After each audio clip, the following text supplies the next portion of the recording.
মোসাদের সবচেয়ে গুরুত্বপূর্ণ একজন গুপ্তচরকে মৃত্যুদণ্ড দিল ইরান। ইসরায়েল ধারণা করছে ধরা পড়ার পর বাঁচার জন্য ইরানের কাছে অনেক গোপন তথ্যই বলে দিয়েছে এই গুপ্তচর।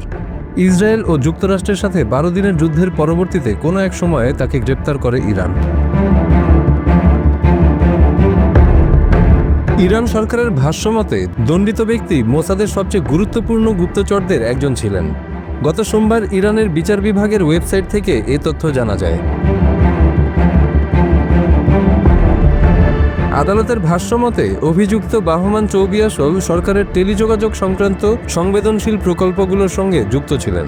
মোসাদ মূলত তার সহযোগিতায় সরকারি দাপ্তরিক তথ্য ভাণ্ডার এবং ডেটা সেন্টারগুলোতে অনুপ্রবেশ করতে চেয়েছিল। এছাড়াও দেশের ভেতরে বৈদ্যুতিক যন্ত্রপাতি আমদানির সম্ভাব্য পথ ও ব্যবস্থাগুলো খুঁজে বের করার ব্যাপারে তাদের অগ্রাধিকার ছিল। ইরানের সুপ্রিম কোর্ট গুপ্তচরের মৃত্যুদণ্ডের সিদ্ধান্তকে বৈধ ঘোষণা করেছে। তার বিরুদ্ধে পৃথিবীতে দুর্নীতি ছড়ানোর ধারায় অপরাধমূলক কার্যক্রম চালানোর অভিযোগ আনা হয়েছিল। সেপ্টেম্বর মাসে এটির দ্বিতীয় ঘটনা। এর আগে বারাক শাহবাজি নামের এক ব্যক্তি একই ধরনের গুপ্তচর বৃত্তির অভিযোগে ফাঁসির দণ্ড পেয়েছিলেন।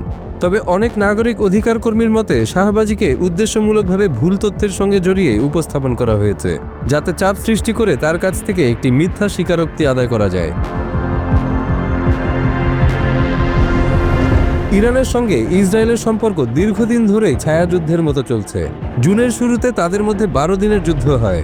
ওই যুদ্ধে ইরানের সামরিক কর্মকর্তা, পরমাণু বিজ্ঞানী সহ শত শত মানুষ নিহত হন। যুদ্ধে উভয় দেশ পাল্টাপাল্টি ক্ষেপণাস্ত্র ও ড্রোন হামলা চালায়। যুদ্ধ শেষে ইরান ঘোষণা দেয় ইসরায়েলকে সহযোগিতার অভিযোগে সন্দেহভাজনদের দ্রুত বিচার করা হবে। ওই ঘোষণার পর থেকে দেশ জুড়ে একাধিক ব্যক্তিকে গ্রেপ্তার করা হয়েছে এবং এরই মধ্যে বেশ কয়েকজনের মৃত্যুদণ্ড কার্যকর করা হয়েছে। গত 9 আগস্ট ইরানের বিচার বিভাগ জানায় ইসরায়েলের সঙ্গে সংশ্লিষ্টতার অভিযোগে আরও 20 ব্যক্তিকে গ্রেপ্তার করা হয়েছে। তাদের বিরুদ্ধে তদন্ত চলছে।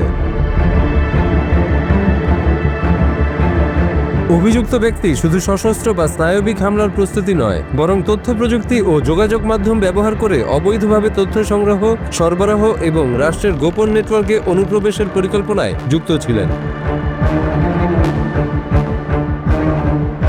এমন কর্মকাণ্ডকে দেশটির জাতীয় নিরাপত্তার জন্য হুমকি হিসেবে দেখা হচ্ছে। আন্তর্জাতিক মানবাধিকার সংগঠনগুলো বলছে অনেক মৃত্যুদণ্ডের রায় গোপনে এবং খুব দ্রুত দেওয়া হয়। অভিযুক্তরা ঠিকমতো ন্যায় বিচার পেয়েছে কিনা তা স্পষ্ট নয়। স্বীকারোক্তি সত্যিই কি স্বেচ্ছায় দেওয়া হয়েছিল এবং অভিযোগের প্রমাণ কতটা বিশ্বাসযোগ্য ছিল সেই বিষয়ে সন্দেহ রয়ে গেছে।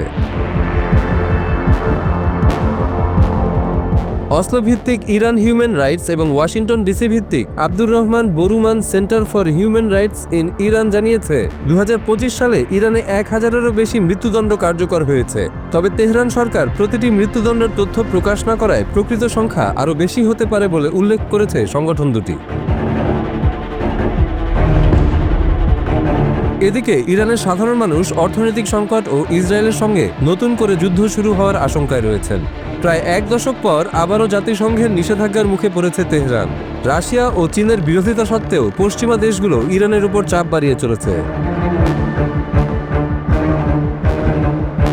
বর্তমানে ইরানের অর্থনৈতিক অবস্থাও খারাপ। বেকারত্ব ও সামাজিক অব্যবস্থাপনা দিন দিন বেড়েই চলেছে। সংকট মোকাবিলায় সরকার নিরাপত্তা বাড়াচ্ছে এবং সন্দেহজনক ঘটনাগুলোতে কঠোর ব্যবস্থা নিচ্ছে। বিশ্লেষকরা বলছেন এ ধরনের নেতিবাচক পরিণতি দেশীয় শান্তি ও স্থিতিশীলতার উপর গভীর প্রভাব ফেলতে পারে।